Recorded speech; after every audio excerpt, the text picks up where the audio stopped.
What a special match for you, going back to Swansea and potentially smashing Southampton's record for unbeaten games. I mean, how good could this be? Yeah, I think it just happens to be this game. The guys have been amazing. I'm looking forward to going back and seeing a lot of people, but I really want to win. For the players, for the staff here, for Jason, Phil, the owners, the fans who are going to travel and have travelled relentlessly so far this season to a lot of places and been some tough games and some brilliant ones as well. So, yeah, I don't know. It can be really brilliant for the players and for us. If we make a bit of history, it'd be great. But like the biggest incentive is still for us to finish the day in second, ahead of Ipswich playing on Monday. So there's a lot at stake at this stage of the season, and I want us to finish the day in second place, and then that would mean we'd have broken a record as well, made some history together, which would be brilliant. It would be amazing for the guys, and then obviously look forward to catching up with a lot of people after that.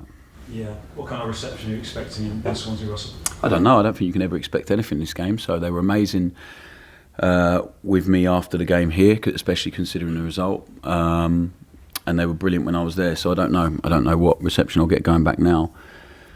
I think there's a different feel to the place now. Lukey's gone in. So it's a very different proposition, a very different game to the one we had just over 3 weeks ago, whatever it was.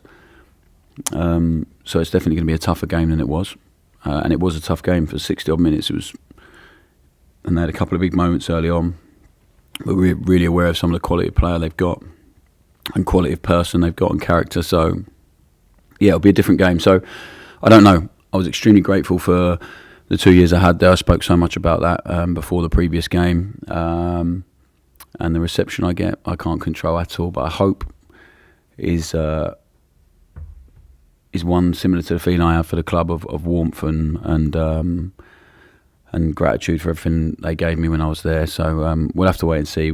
If it's a nice one, that'd be amazing. If it's not, then that's their prerogative. But yeah, I loved my time there. I've been really clear and open and honest about that, and I have a lot of affection for the club and the place and the people. And but I want to go there tomorrow and compete and win, and that's the game. Yeah. And Luke's your old number 2, of course. I mean, how special to see him. And also, Ryan Harley, of course, who helped you at MK. Yeah, Ryan's one of is a dear friend. We played together, and Gilly played with him as well. So Matt Gill played with Ryan as well at Exeter, and they used to travel together every day. So he's someone we know very well, someone we have a lot of love for, and is a brilliant person. And Lukey is someone who helped me so much as a manager at 33. We've been changing from player to manager overnight, a bit unexpected, and he was great. He was so good. The first time we met, because we didn't know each other at that point. We just knew of each other through various people, and at that point, Gilly was somewhere else in his journey and wasn't allowed to come and join. So I remember ringing Paul Lambert, and he wasn't very happy with me at all. So we didn't speak for a while after that. So after speaking to a few people, it was really clear I needed to meet Luke, and we met, and we had a very similar vision and view in the game, which you can probably see through our teams. And we had a brilliant 2.5 years together, and I'll be eternally grateful to him. And I took so much from him, and I hope, as I said before, he took as much from me as I took from him, because I'll always be grateful for the role that he played. But he was always going to be a manager again. And he went and done a brilliant job at Notts County, and now he's got a job that I know he'll be extremely grateful to have, because he knows the club and he really enjoyed it the first time round. And I think he'll do a brilliant job, and I'm really pleased for him and Ryan, because they're two really good people and two people that helped me on my journey a lot. And yeah, I spoke to Ryan this week.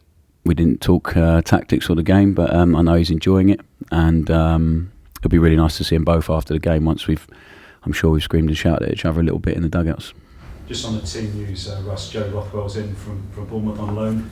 How's he looking? Is he going to be in the frame to be in the squad this weekend? Yeah, he'll be in the squad. Yeah, he's looking good. I think it will take a bit of time to get used to what we're asking of him. Is very different to what he's been asked to do at Blackburn and at Bournemouth, but he's a really talented footballer and a really good athlete. So when you have them two ingredients and the character he's got, I think it's exciting for us. It's a really good addition. We have good depth in midfield. Obviously, Joe Aribo's away at the moment. So we have different players now. We have different options for different games, and he gives us a bit of something that we didn't have, and also really fantastic set piece delivery. So I'm excited to work with Joe. I really hated playing against him when he was at Blackburn. I think it's always a good sign of a player that you don't enjoy facing, and I'm excited to work with him. I think we can really help him, and I think he can really help us, and I think that's like a brilliant thing to have. And he's really open to learning. He's watched a few of our games this year. He's great friends with Armour and Jack, because he knows Armour from Blackburn and Jack from last season. So I spoke to them a lot about him before he came, about character, about his ability, and both were like, if we can get him 100%. And I think it's really important to listen to players at that point. I don't think maybe because of my age and stuff, I always feel it's really important to get a feel of the player that has shared dressing rooms with certain people and players, and is the best way to get a feel behind when people see them behind closed doors every day. And that was a benefit I had when I took over at MK. I'd seen all the players every single day and what they were about. And I think when you have two brilliant characters, well, one's our captain, one's our vice captain, they both spoke so highly of him, then it was a no-brainer for us, really. I'm really pleased. I know Jason's put a lot of work into the deal, and the ownership group have been fantastic this window in understanding and supporting what we want or feel we need. And I said we won't be doing much, so Joe's in, maybe one more at some point. But apart from that, I'm really happy with the squad. And what would your message be to clubs, say, who might want to take Shay Adams or Walker Peters? My message is probably different to the party line. So yeah, go away probably. Yeah, I think I want to keep them all. Honestly, like, I love the group of players we're working with so much. They're what they've given us, and from where they've come from to where they are now, and what they're doing, and the way they're playing, and also the way they interact with each other, with the staff, is really beautiful to watch. I really enjoy that. It's such a privilege to see them, how much they've grown together and how together they are, and the stuff they play on the pitch. I'm so grateful to them. So to keep them hungry, to keep them humble, to keep them together, to keep them wanting to learn and improve, which they do so much.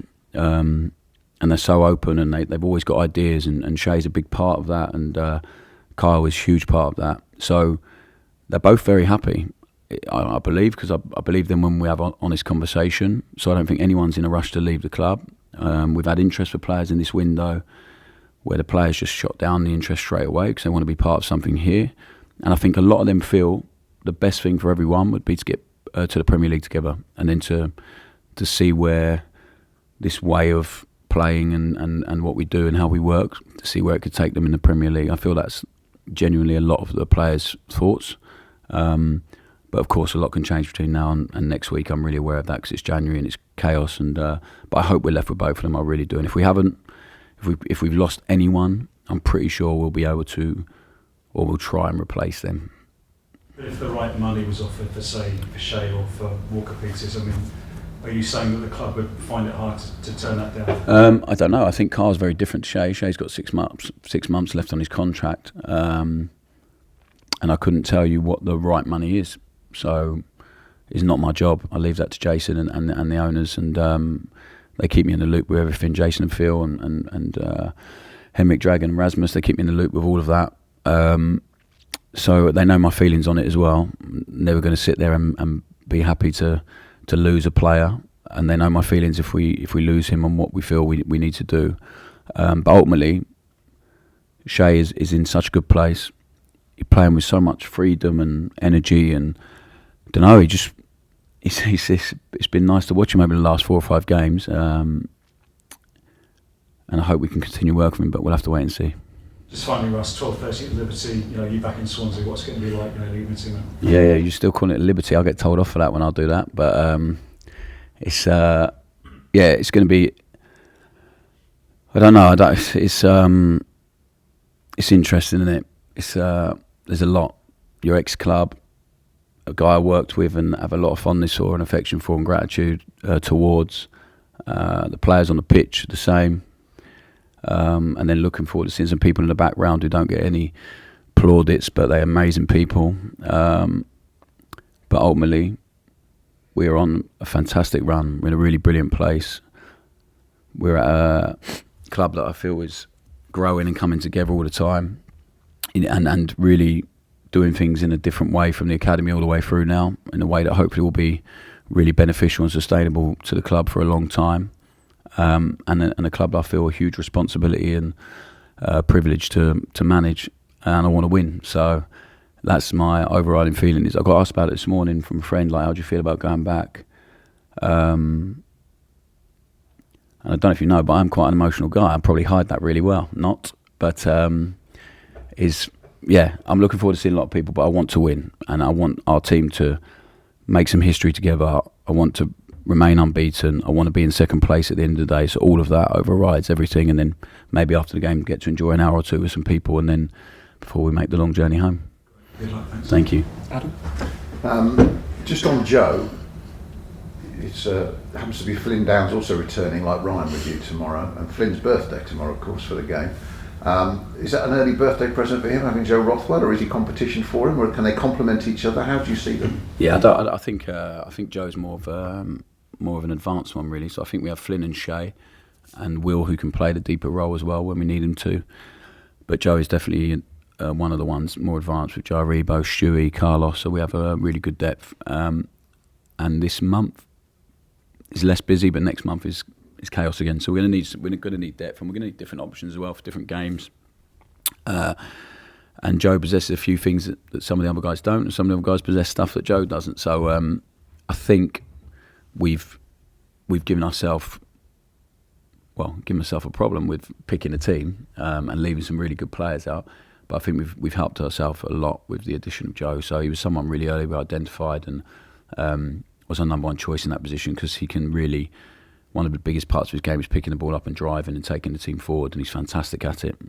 So I don't see him as competition for Flynn very much. But the one thing I would say, a new addition in the building this week, it just raises the level again, and they train like beasts. The guys, love watching them train. We spoke about it this week, how hard they train.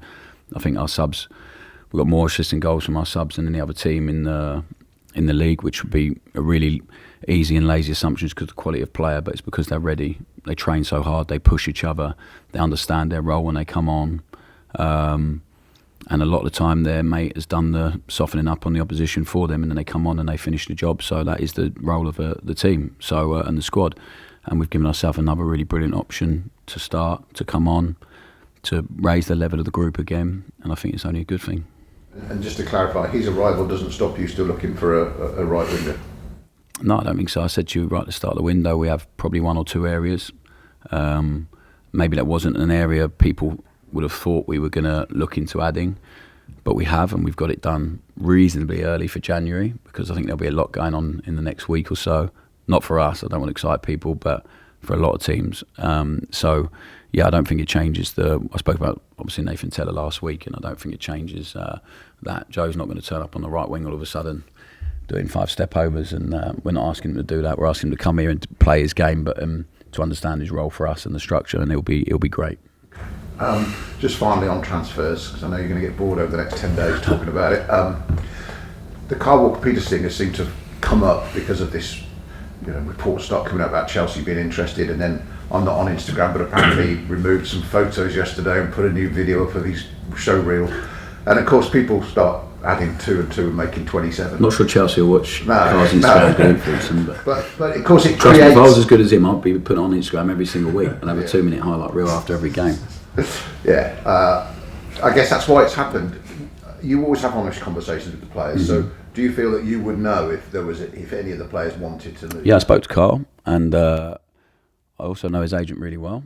And although Jason speaks to the agents a lot, I've actually worked with Carl's agent before, so there's been no conversation at all about him wanting to leave. I think everyone agrees he's in such a good place. He's such a talented footballer. I think he's enjoying himself. I think we're playing in a way that he really gets to express himself and show how good he can be. I don't really have a concern about that. And I think it would take a lot of money for him to be prized away from here. So we will see. It doesn't surprise me that clubs like that are interested in him because of his level of talent, really. So I just can't control any of that. It's really not worth wasting energy on it. until someone comes and says, you know, someone's willing to pay this much and we're happy about it. And then I'll have a conversation with Carl. But until then, we'll keep working. We'll keep trying to improve on the stuff he feels and we feel he needs to improve on. And also keep trying to highlight what he can do and his strengths, because he's got some incredible attributes and does stuff I've never seen people do before. It's really crazy. Like, he's a really gifted person. How does a player, talking of how gifted he is, how does a player in this physical division play every second of the season? We're into the third week of January. Yeah, he's Well, he gets kicked that much. he does get kicked a lot as well. I spoke to a couple of Sheffield Wednesday players who I've played with before, and they were desperate to kick him as well after the weekend. But he's a good pro. He's in fantastic condition. Like, he's a very good athlete. His mentality's grown as the season's gone on. I think he's enjoying himself. So it's much easier to keep playing and keep grinding and keep going when you're enjoying things. And yeah, as I said, he's been a big player for us, a really big player for us, and hopefully between now and the end of the season he will continue to do that. I think he's got stuff he can really help him moving forward and help the team. And we're trying. His role changes a lot in the team as well. Sometimes he's high, sometimes he's low, sometimes he goes into midfield. But he's so gifted, he can do all of it. And our biggest challenge, I think, with Kyle is to keep him stimulated, to keep him challenged, to give him enough stimulus to sort of keep him really motivated and energised, and to keep giving him different roles that help the team in different games, but also where he feels he can really attack it and get excited about.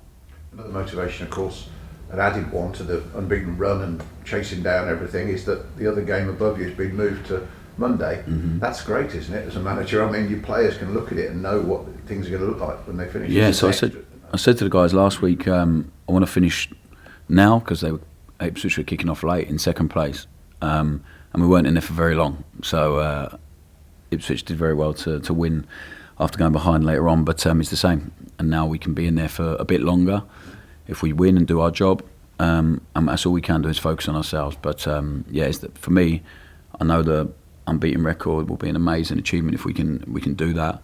But the biggest incentive is to put ourselves in a position in the league that we want to be in, and we can keep hunting Leicester then after that. But we'll wait and see. It's what the guys have done in the last 20 odd games has just been incredible, and they have to keep it going. I think they're in such a good place.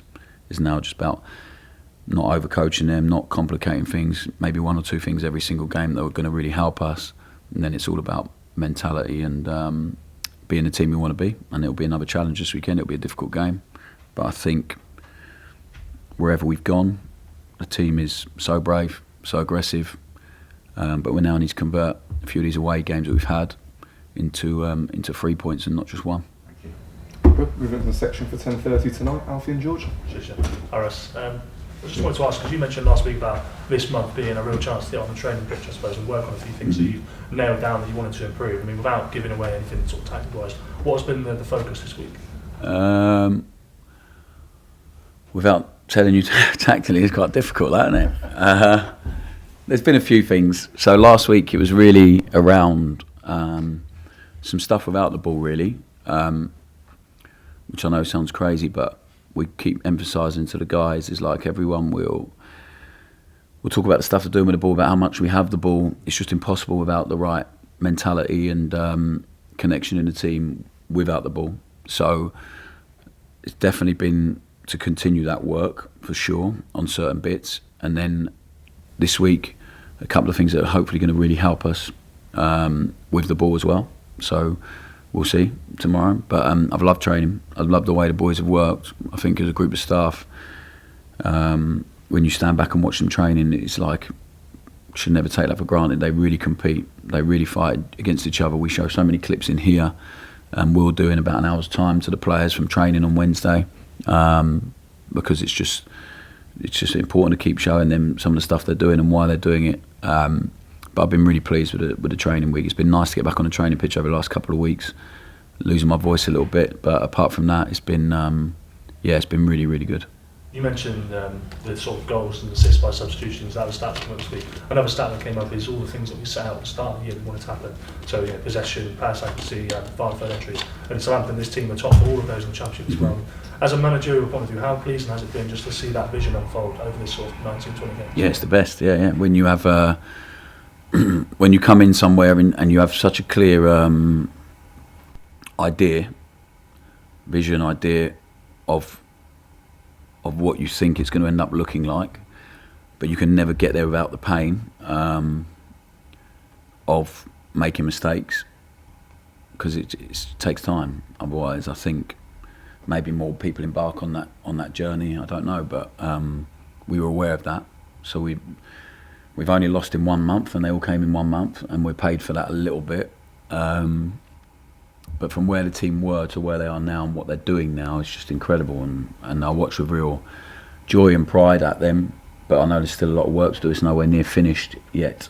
And I think that's the exciting bit for us, is that I still think there's so much growth in the team. And if I look at some of the stuff they've been doing now, is a really exciting part to help them get there as quickly as possible. So I know it sounded like a mad person when we lost 4 games in a row, but we have so much conviction in what we're doing because of the evidence we've had over 4 years as a coaching staff, and then the evidence we have on a training pitch when you watch the talent of the players and their willingness to do things, and also just how disjointed it was at that point. And at some point that chaos and that mess, when you go through change, is going to calm down and smooth out a little bit. I think the challenge for any manager is to get through that point and not get sacked in that time, to then see the work and the hard work pay off. So people inside the building were so patient and knew what was coming because there was signs. And the players, even after that Middlesbrough game, I remember it so well. We sat in here and it was like a penny dropped a little bit that the minute we go away from being the team we want to be, there's going to be problems. So and if we are going to lose together at any point, let's do it being the team we want to be, being brave and so it was kind of like a draw the line in the sand moment for us, really. And then since then they've attacked things, they've learned. I think we're improving. There's been some real frustrating games in this period as well. It's not all been like rosy and nice. We've looked at some of the games and still feel so frustrated about them. And like you almost wish you could go back and play those games now when you take the learning from it. But that's the process, and that's, if you're going to ask the players to embark on that process, one of learning and improving and challenging each other, then you have to expect those bumps, and it's how you deal with them and what you learn from them. And I think the players are amazing at that, taking on information. And we have so many young players as well. I think people lose sight of that, and we do as well, because the level of their performance. So like when you look at the team, Will, Taylor, they don't feel like young players because of their experience, but they really are. Shea Charles, what he does, Carlos when he comes on the pitch. So we have some really incredible young talent at the club, Sam Adozi, all these guys. And it's about getting them to a point where we can get the most out of them and keep them growing and improving. So, yeah, I'm proud of them for them stats. I'm proud of them for this unbeaten run we're on. But ultimately, no one will look back on that or praise that if we don't achieve what we want to achieve. That's the feeling I have, and I'm so desperate for this group to go and do what we want them to do and what they want to do and what everyone wants them to do and maybe expects of them. Because, yeah, by the end of the season, I want them to deserve it through their hard work. You weren't worried about getting sacked after 4 games, were you? No, I wasn't. No, like, listen, as a manager, that fear should drive you on every day. And like, it's not about getting sacked. It's about not being able to finish the job that you started, and not being able to work with a group that you have so much feeling towards because of what they're doing on the pitch, and the staff here as well. So it's never, if I sat here and said, oh no, I don't fear getting sacked and all that stuff, like, you'd be lying. I think any manager that has to drive you on every day when you get out of bed is the fear of losing your job. But I think there's different reasons for that. And mine is not attached to, I need to be a football manager. Mine is attached to, I've come in, been shown so much support, so much willingness from the players to buy into our story and what we want to do and what we want to achieve. So my biggest fear at that point is not about getting sacked. It's about not being able to convince people enough that this is the right path, and also to show that we can be successful doing it this way. So like our previous 2 jobs, when you stand on the outside and look in, probably don't look very successful, really, being honest. 10th is the highest we've finished. But when you understand what's going on in them clubs, you take over MK in the relegation zone, and then you come into Swansea with a budget the lowest it's been for however long, with a young squad. The playoff final team, most of them gone, and then the feeling we had at both clubs, and the players, how much they've grown at both clubs, I think we're really successful. But football, you're only defined by winning, and whether that's trophies, whether that's promotion, whatever it is. So at some point, we have to win. I have to win. As a coaching staff, we have to win to really validate and justify the work that you do. Otherwise, you're always going to get accused of maybe that guy, they play quite nice football, or some people won't like it. And now we're at a club where we're expected to win. And so that's why we're here, that we wanted that challenge. So after those 4 games, was there any doubt in what we were doing? No. Well, I remember we had me and Gilly were setting up training one day, and we had a brilliant chat. And because we challenge each other all the time. And I knew at that point he wanted to challenge me and see how much conviction I had, or how stubborn I was.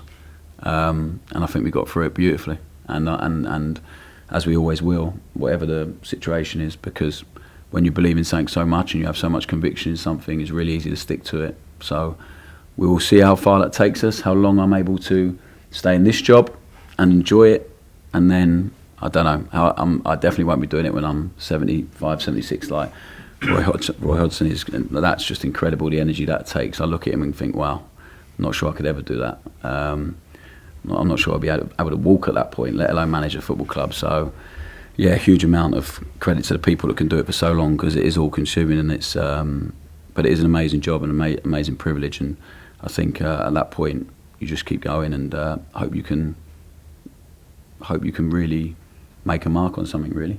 I think because of that expectation to win, it can be taken for granted a bit. The team turns up every week and gets 70% of the ball, has 1 million attacks, 20 shots on target. It's quite impressive, really. But I wanted to ask about St Mary's as well, if I could. It's well out of your remit, obviously, but Phil mentioned that you sort of spoke to him about the fans moving a couple of times. I just wondered what you made the changes and sort of what you hope for out of the changes by next season. Well, I hope that I'm still here so I can see if it changes anything.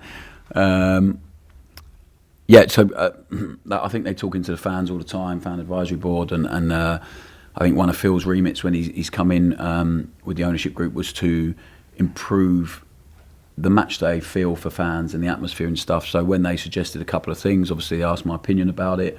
We then asked the players, and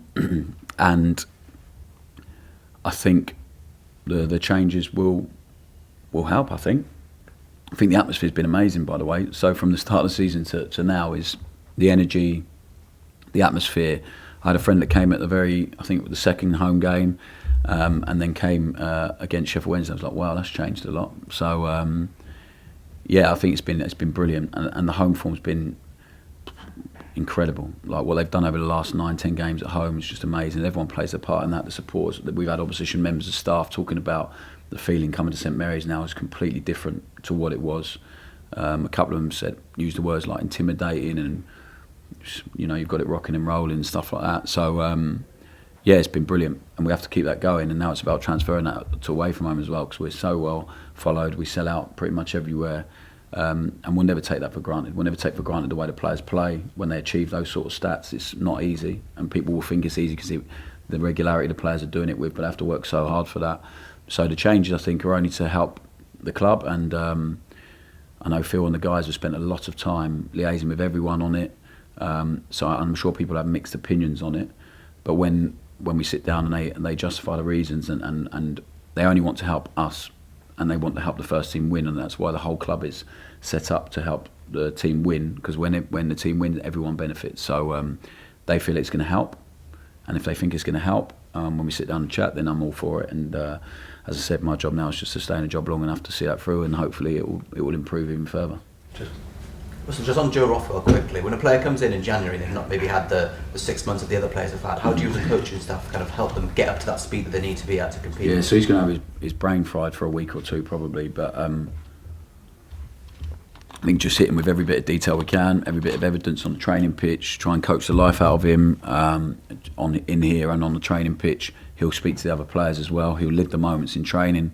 Our job is to try and put him in as many situations in training as possible that he's going to live on a match day, and then hopefully at some point his understanding just keeps growing and developing, and he'll get on the pitch at some point very soon, and when he does, we'll have some evidence for him to show him some of the good stuff and why some of the bits we need him to do are really important. And it's about building his understanding of what he's doing and why he's doing what he's doing and how it relates to the people and around him in the team.